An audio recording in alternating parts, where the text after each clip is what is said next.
All right, everybody. Welcome to Society Gals um, special workshop with Rachel. We're going over email lists from list to loyal, nurturing, and selling with integrity with Rachel Johnson. Thank you so much for being here, Rachel.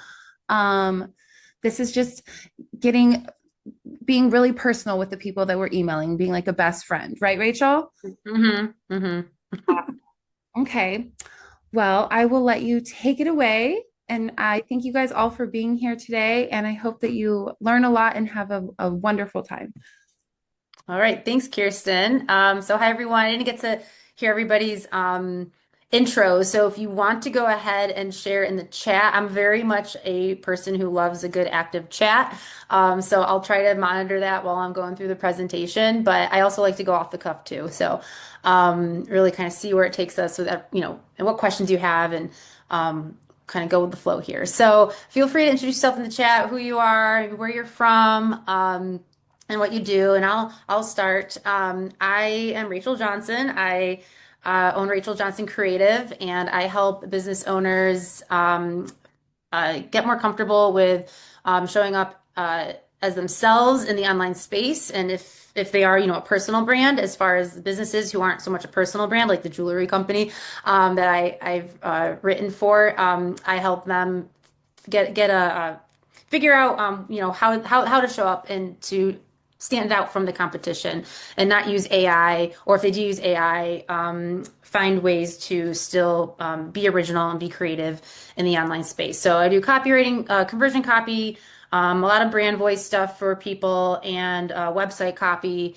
and email marketing. So what we're going to talk about today is email, because I find that a lot of business owners, they understand email is super important. They want to do it, but they just don't know where to begin. They're overwhelmed. They don't know where to start. And um, I did three other workshops. I think they're on YouTube somewhere through Society Gal, about just an email 101 workshop. I did a how to build your list workshop, and I did another workshop about like what to say in your emails, like long term. Today we're going to talk about the welcome sequence. Who here has ever, like, and you can just put a Y in the chat. Has received like a welcome sequence from something you've signed up for, and you get a series of automated emails from someone or from a business. Does that seem familiar to anybody?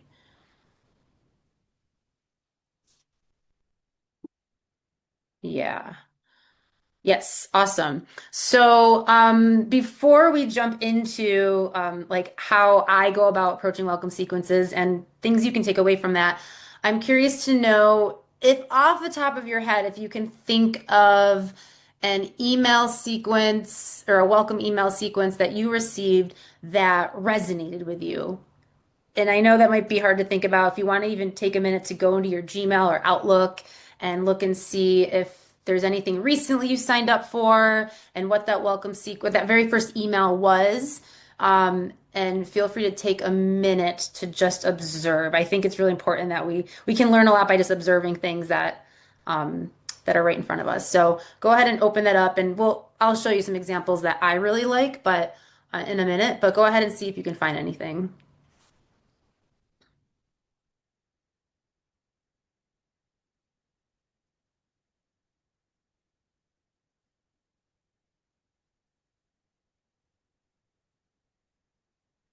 I'm gonna start the get the pre realize the presentation has to go up.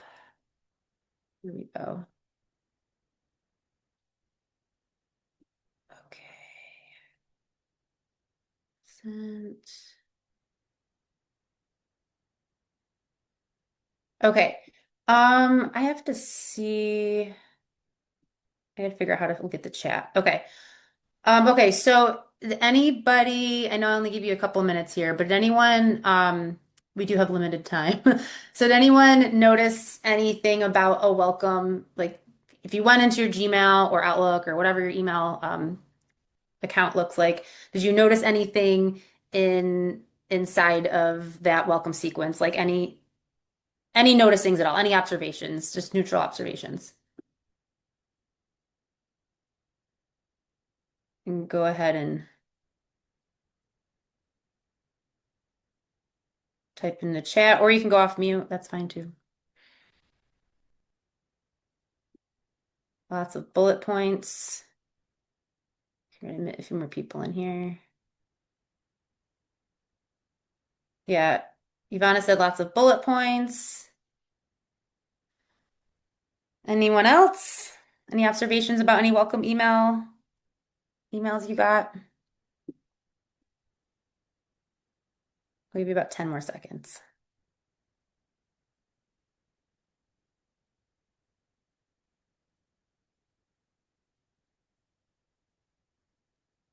Felt generic. Okay.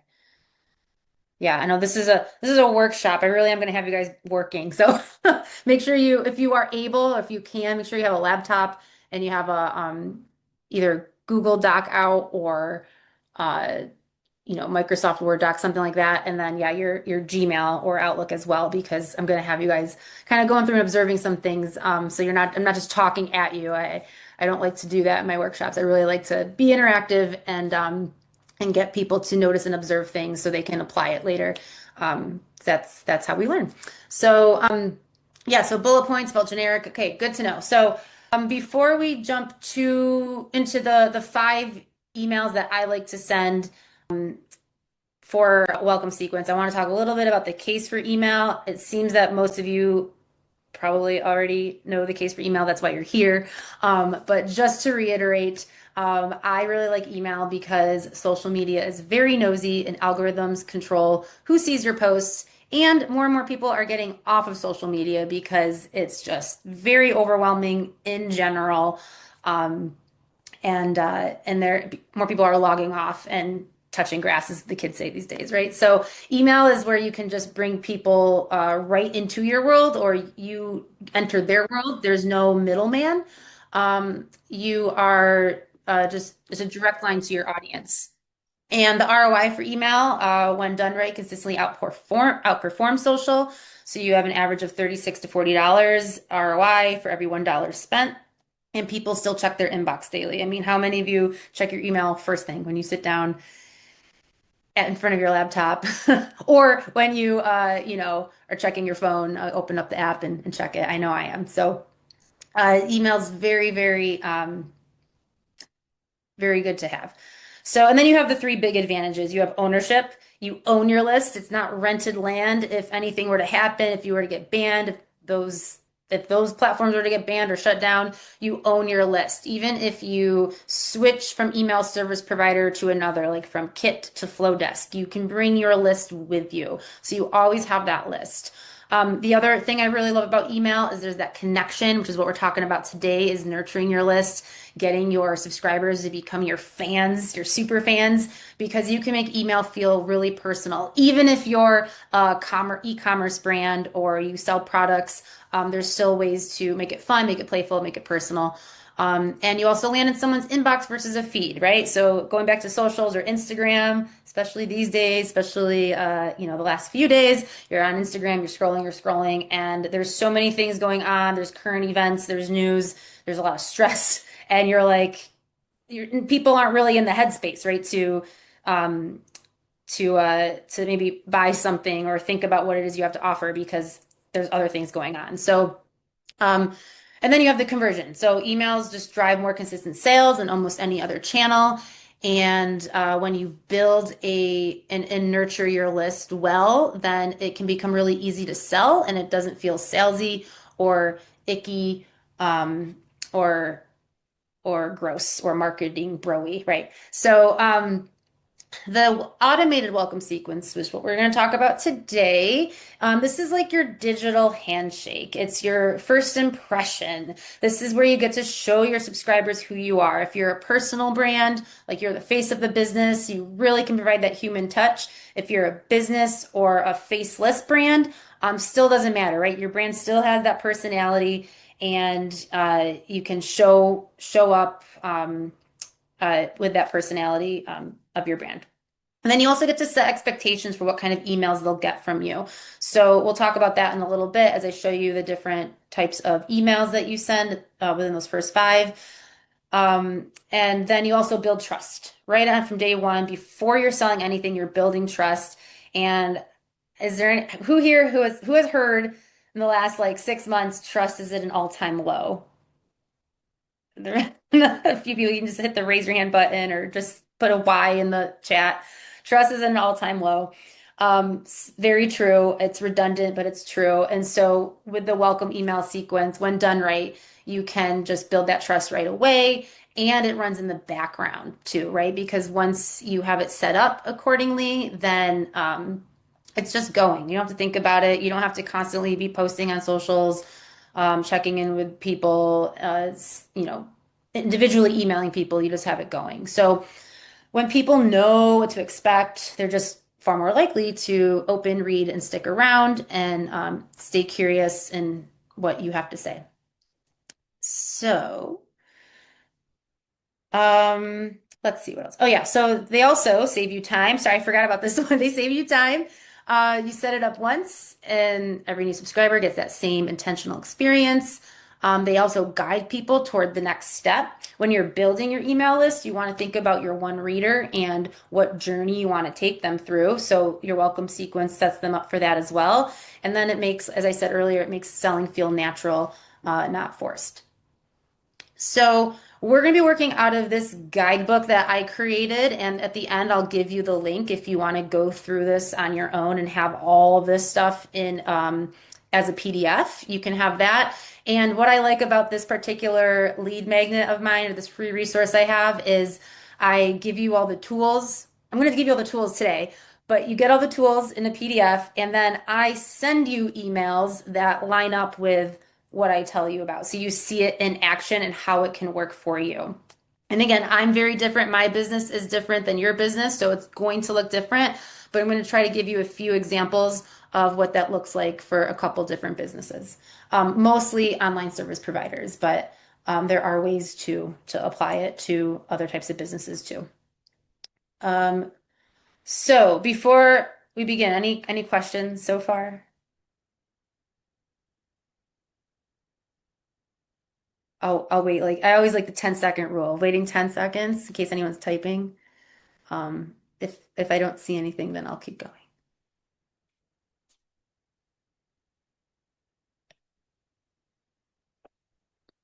Okay, great. So so we're going to talk about the first email here, that very first impression. Some of you said you had lots of bullet points. It felt very generic when you were looking, when I asked you to go back and look at a welcome email that you got from another brand or person. And the first impression that you want to have is um, it's the digital handshake. It's the uh, delivering that immediate value and setting expectations is the purpose.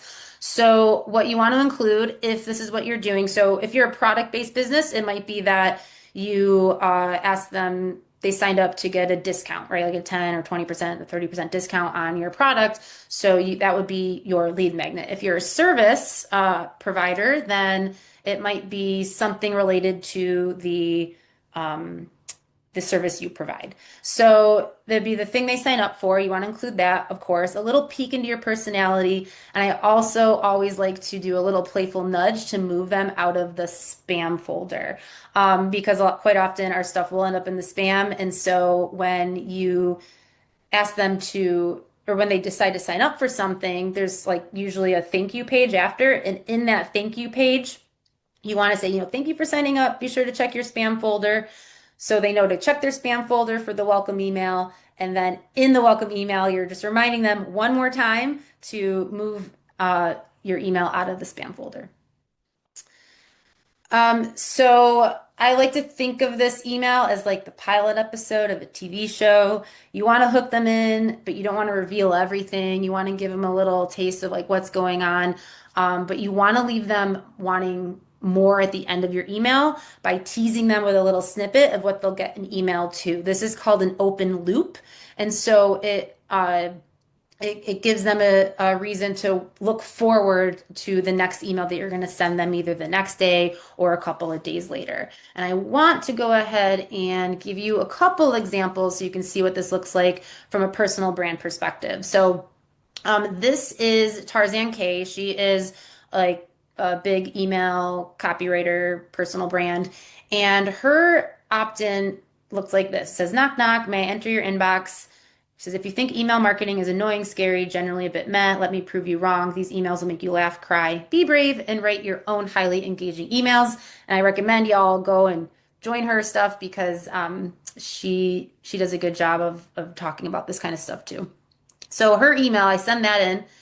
I when I filled this out a couple years ago, she her subject line is what in Sam Hill just happened. She says, what the what? Did you seriously opt in for no other reason to get my emails? And she even has a little playful GIF above right there. And then she says, basically, you disproved one of the most commonly taught rules of Internet Business 101. You have to give something to get something, which still holds, blah, blah, blah. So she goes in, talks a little bit. So you get an idea for her personality. And then she also does that, hey, make sure you pop your email into your primary tab. And then she gives you the expectations over the next few days. I'll tell you a bit more about who I am and some of the things I'm doing and not doing. Um, Online business is weird and you're not alone. That's it. So this makes me go because I am her one reader, her ideal client, right? I want to read what the next email has to say. So that's one example. Another one is this is Chanty Zach. This is actually a client of mine and also a mentor of mine as well. And she does something very similar. So she's a little more grounded, not as playful as Tarzan, but still playful. So she says, hey, Rachel, so glad you're here. If I could, I'd make you a real cup of your favorite tea and invite you to join me in the garden and tell me about your business. Cream for my dairy cow included if you're into that kind of thing. So you're already getting an idea of, what kind of person she is, right? She must live on a farm and she likes gardens and she's um, into that.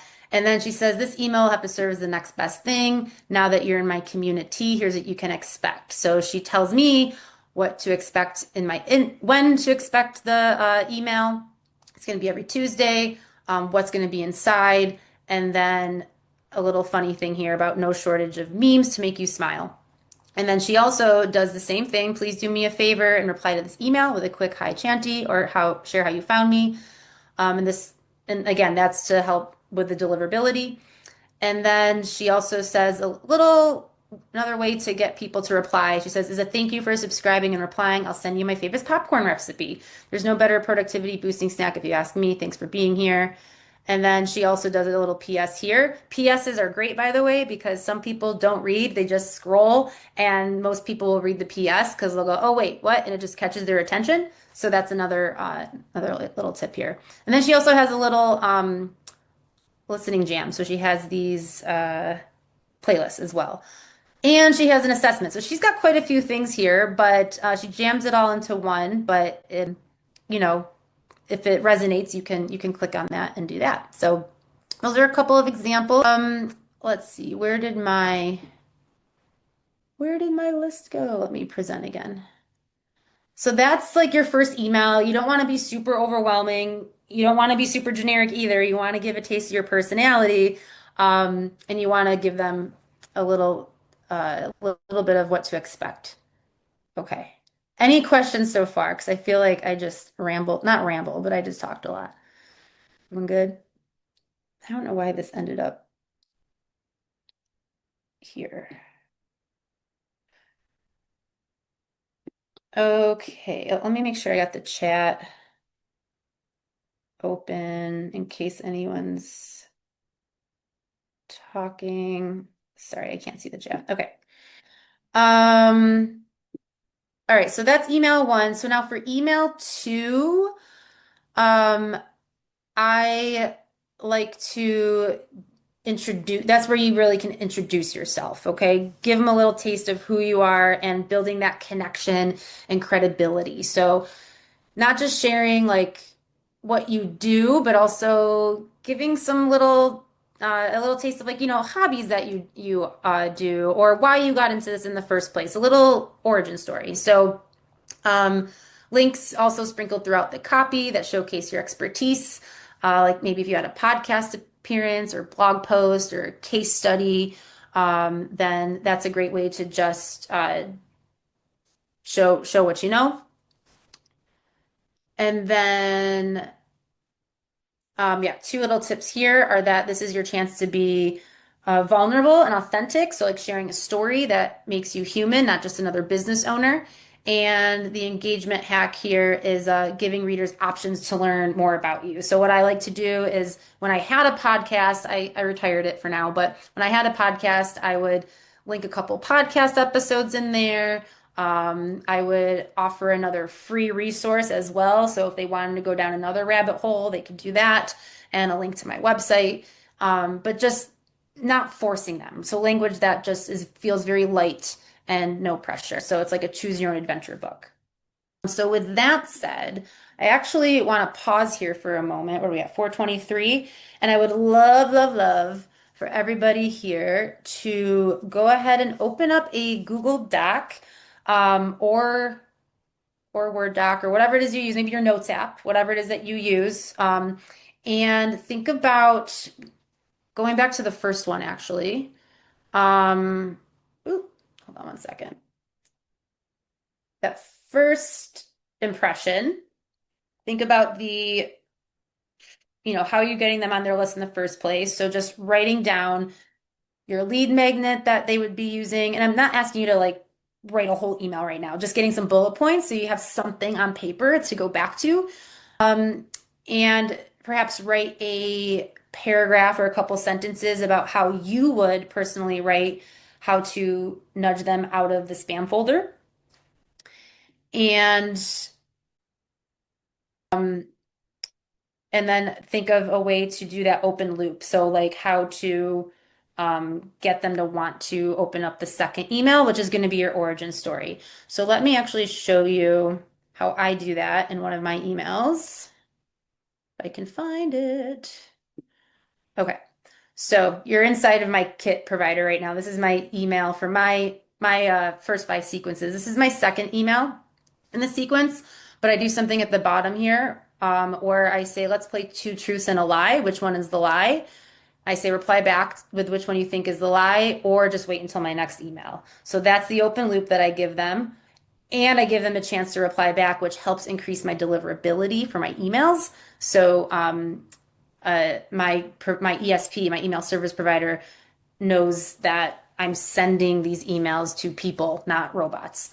So go ahead and take a few minutes. I'm going to set my watch timer to like just 3 minutes. I'm going to not talk and I'm going to let you all just brainstorm and feel free to share any of your brainstorms in the chat. Again, I love it when people are chatting it up in there.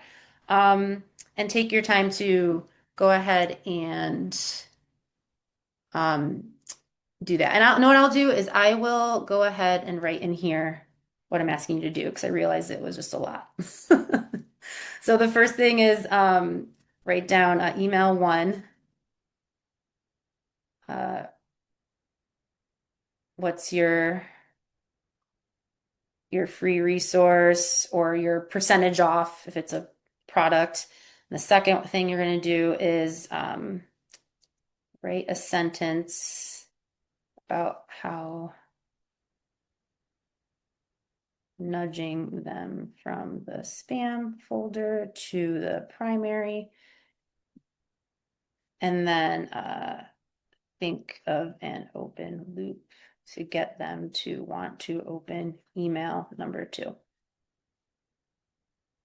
And then email number 2 is your origin story, right? Your origin story email.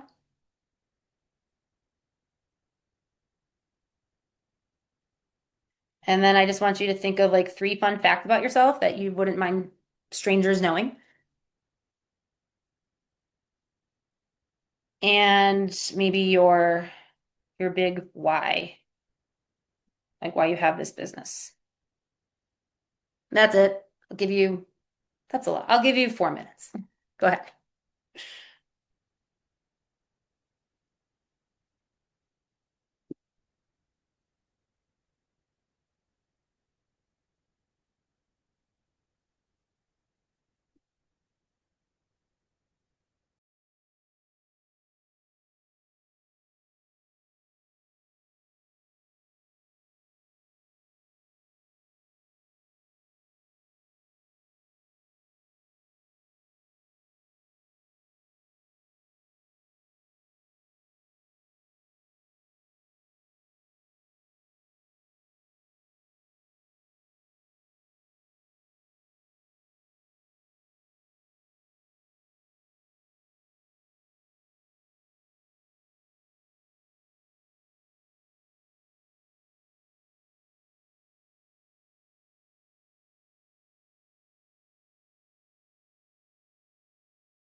Okay, everyone come back to me.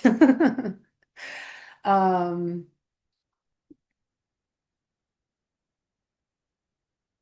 yeah, all right. Hopefully y'all got a little bit of headway on that. Give me a thumbs up or a put a Y for yes in the comment section. You're able to get a little bit done there. Just again, just to give you an outline, because sometimes honestly, starting is the hardest part.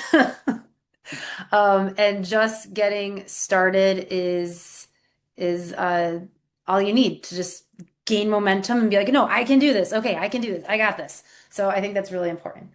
Um, okay, so let's talk about the third email. And this is you're probably thinking, well, Rach, okay, they got my free lead magnet, so you're doing that. You're giving them a little origin story on who you are and what you do and why it matters. And then that third one is where you start to introduce your offers. And again, I'm thinking of this is more towards online service providers. But if you're a product-based business, you'd probably have some links to things along like the whole time. But for the service providers, I like to kind of wait until they've got their free, their free resource that they get in email one. And you might even have a callback to it in emails two and three. But for email three, this is where I really like to think of them as like they're joining a community. It's not just they're getting emails from me, but there's a whole bunch of other people behind me and or not behind me, but like with me in my world. And let me go back to presentation mode. So so this is where I'm just, yeah, I'm building community and I'm just subtly introducing my offerings and again, just thanking them for being there, doing a little bit of a callback to previous emails. And this also is helpful if they didn't read the first two and they're like, wait, what's she talking about? And they go back and can read the other two. And then a little soft introduction and how that you can help them. And when you're thinking about your email list and this welcome sequence, I like to also I think about the customer journey, right? And when we have a business, we are always thinking about the customer journey. So for email, I think of that customer journey and my free resource is really at the end of the day, it's bringing them to something that's a paid resource, right? So, for example, I have a paid resource that's a low ticket offer. It's super small. Right now, it is $9 a month. It's going to go up to $15 a month, February 1st.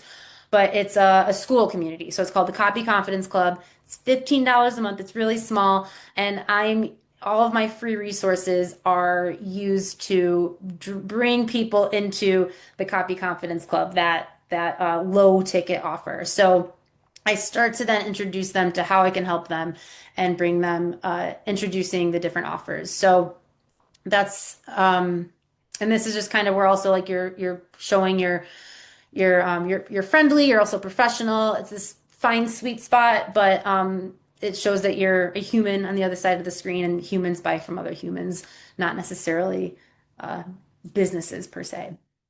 So in the fourth email, this is where I do more of an actual soft pitch. So this would be where I would bring up that low ticket offer a little more directly and along with a few other more higher ticket offers, just in case my one reader who got the free resource is ready for something like that, but I'm not pushing it super hard. So um, I just have a clear, easy way, I show a clear, easy way to work with me, why your solution matters to them because all readers are thinking what's in it for me, right? That's like the number one rule you want to think about when you're writing emails, when you're writing copy, you're writing your website, writing a landing page.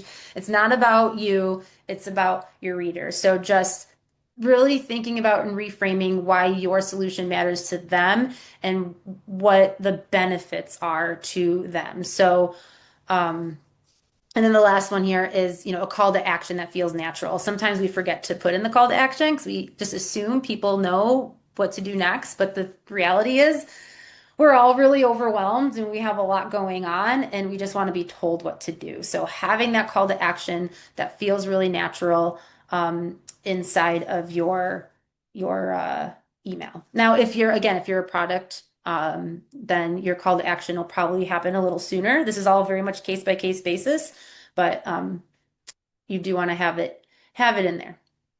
So, a couple of green flags here for mentioning an easy yes or a low ticket offer. Uh, that's a great way to do it. Being really nonchalant, right? Not coming off as super desperate, and casually dropping in any kind of social proof or testimonials also helps boost your credibility, building that trust. And just imagine that you're explaining your offer, your services, your business to a friend over coffee.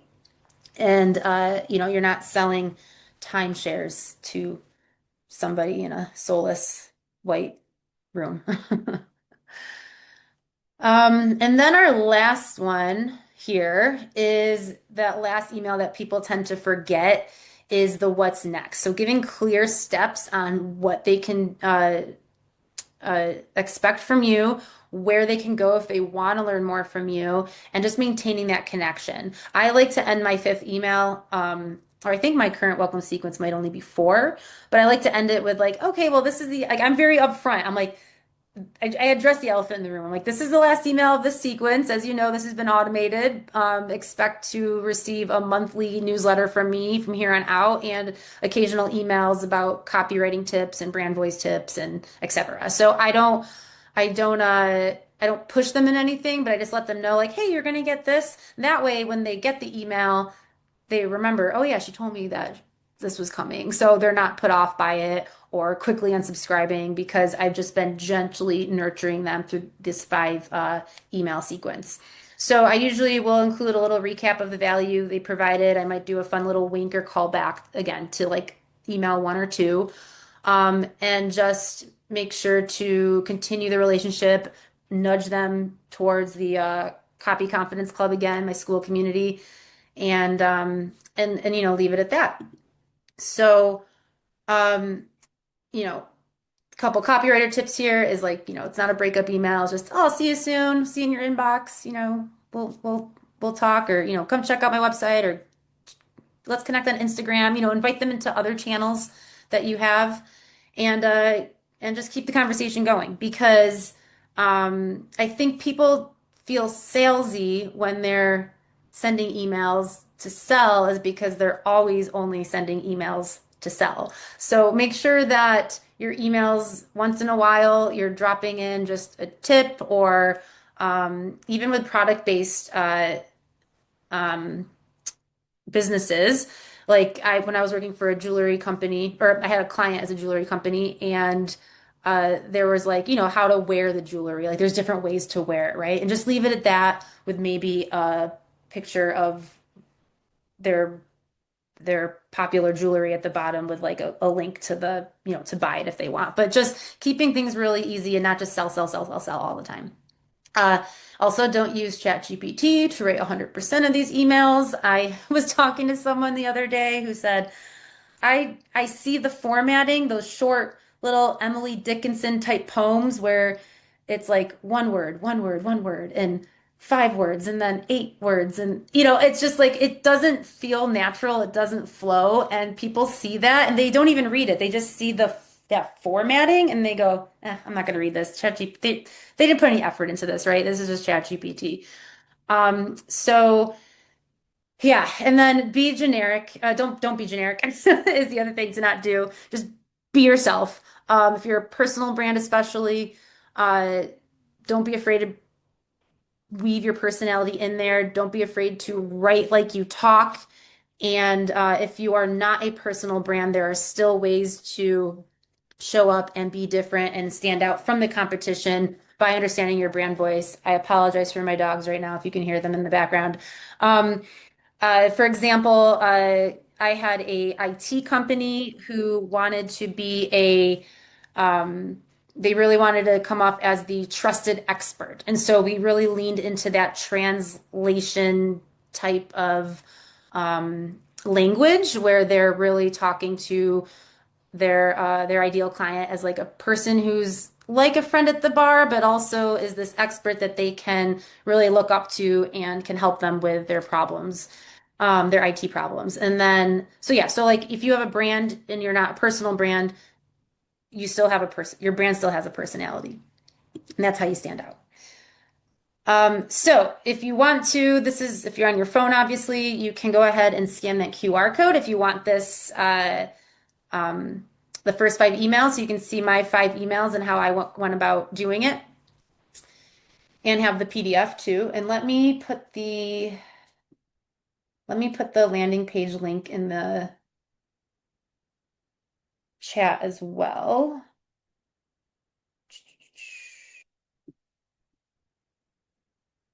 Okay, so I put that in the chat.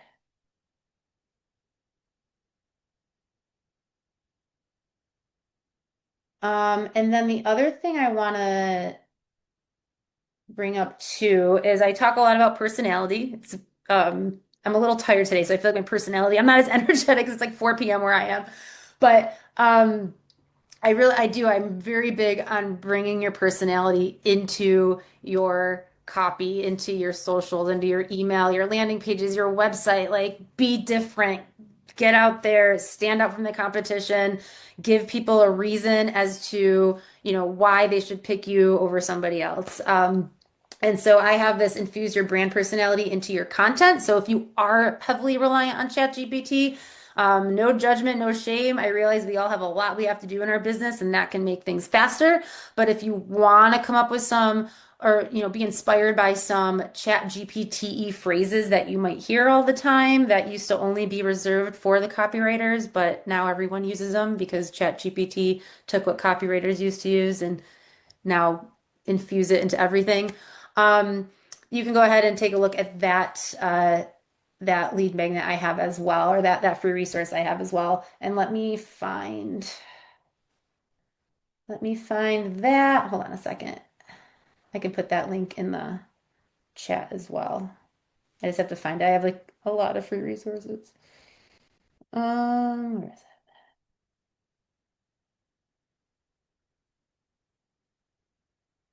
it? Okay. So there's that one. That's the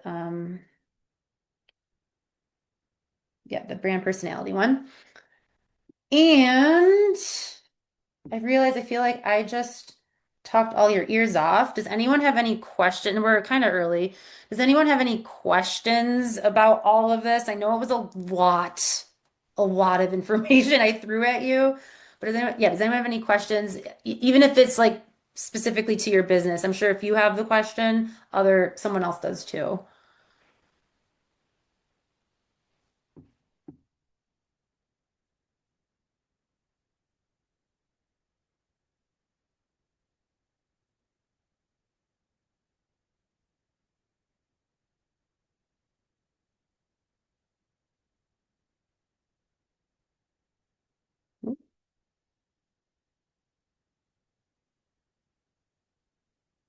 Okay.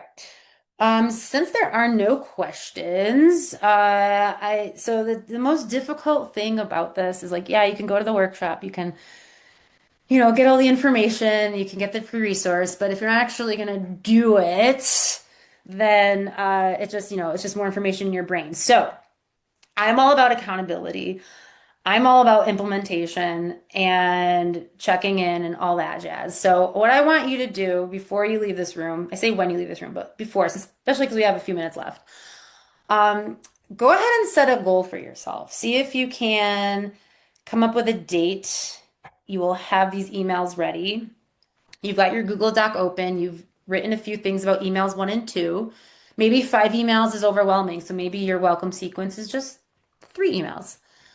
And go ahead and, um, you know, block some time out in your calendar or look at your calendar and think, okay, when could I actually finish this? And then just put it in your Google Cal or iCal calendar, whatever it is. So you have a deadline of like when I'm going to get this up, when I'm going to get it in my email service provider.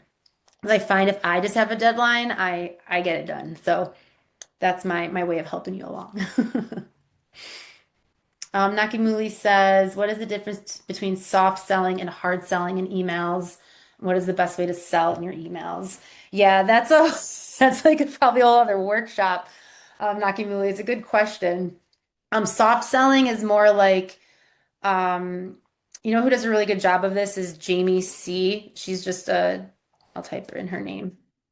She does a really good job of soft selling because she will just share like like she'll share a problem or a pain point that her customer has and just to make them feel seen. That's why we want to get really clear on our one reader or our ideal client. And and when you understand what their frustrations are, what they're looking for, where they want to go, you can speak to that. So, you know, you share an email about a frustration that they have, and then turn it, you know, and then you transition to like how you can help them. But a lot of times I'll use like, instead of being like, buy now or click here or join now, it's more of like, if you feel ready, you can check this out. And I link the phrase check this out to something. So it's about like finessing the words so it doesn't feel salesy. It's a little hard to explain in if I'm not prepared ready to say it. Let me give you actually another, sorry to throw all these free resources at you, but I have another resource called the 12 days of increasing sales. And it's about doing just that thing that you're talking about, Nakimuli, is is hold on a second. Okay. This is basically a series of 12 emails. I'm going to lower it to seven, but right now it's 12 days of increasing sales. And that one is about, yeah, how you can sell softly. So maybe that's what I should call it. 12 days of soft selling, something like that. That's a good thought for now. Um, okay, you're welcome. Yeah, sorry, I don't mean to be throwing all these things at you, but they're just there if you want them, right? There's soft sell. It's there if you want it. If you don't want it, don't don't grab it. Because yeah, if you sign up for all these things, you're gonna be in like three different email sequences of of mine, which if that's what you want, that's fine. But um that's what I have there. And then I also want to, yeah, actually I'll leave it at that because if you do any one of those things, sign up for any one of those three things, then there's other, like I said, you'll see how I go about soft selling, how I go about introducing myself, and get some inspiration and get some ideas of how I nurture my list. So my unsubscribe rate's pretty low, and my open rate and click rate is pretty high. My open rate is between, I think right now it's around 48%, and my click rate, depending on what I send, it usually hovers around 3%. So it's a little above average. Um, so yeah. Are there any other questions? I know Kirsten had to run. I don't know if she's nearby or I know I just threw like a ton of information at all of you. But um yeah, it's more about kind of understanding, getting the overall idea, and then the implementation is the toughest part.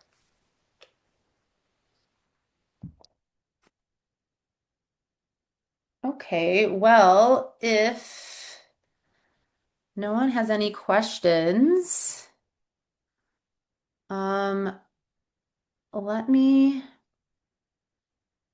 finish up here and let me give you guys one. I feel bad 'cause I'm like, I'm giving you all these things, but I mentioned it. So I mentioned the Copy Confidence Club. This is something it's free to join, and it's a way to kind of stay accountable and ask questions as needed. So if you're writing your emails and you're like, I'm not sure if this is right, you can like ask your question in there and get it in there. So if you want to just keep the conversation going, you want to join a bunch of other business owners who are also learning how to write copy. Right now, I have this list building challenge going on in there. Feel free to join that. Again, no pressure. Like don't have to, but it's there if you want it. So